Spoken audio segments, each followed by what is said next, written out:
ఆంధ్రప్రదేశ్లో నకిలీ మద్యం కేసులో ప్రధాన నిందితుడైనటువంటి అద్దేపల్లి జనార్దన్ రావును ఈరోజు ఎక్సైజ్ అధికారులు గన్నవరం ఎయిర్పోర్ట్లో అదుపులోకి తీసుకున్నారు. ఏదైతే అన్నమయ్య జిల్లా ములకల చెరువు నకిలీ మద్యం కేసులో ఏమని నిందితుడు ఇతను.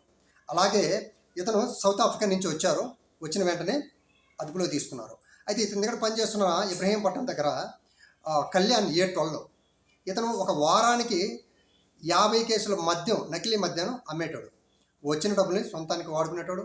అలాగే 3 కోట్లు పెట్టి ఒక ల్యాండ్ కూడా కొన్నారు ఇతను. దీంతోపాటు అక్కడ ఉన్నటువంటి ఎక్సైజ్ అధికారి సిఏని కూడా సస్పెండ్ చేశారు, హిమబిందు రెడ్డిని. ఇదంతా కూడా ఒక కోణం.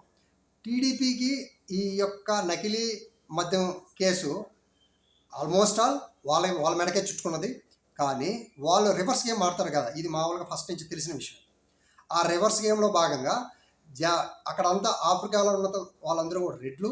ఇదంతా కూడా జగన్మోహన్ రెడ్డి గారి అధీనంలో జరుగుతుంది.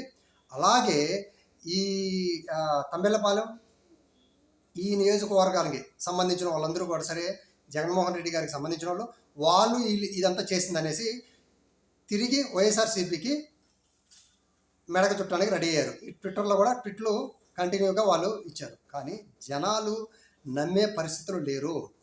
ఏదైతే మీరు చెప్పారో 99 రూపీస్కి మద్యం అని చెప్పారో ఫస్ట్ జనాలకి అర్థం కాల. ఎలా ఇస్తారో 99 రూపీస్కి అది కూడా నాణ్యమైన మద్యం. ఇప్పుడు ఆంధ్రప్రదేశ్లో జనాలందరికీ కూడా చాలా క్లారిటీ వచ్చింది.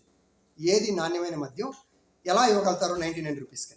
ఇదొక పార్ట్. దాంతోపాటు ఇక్కడ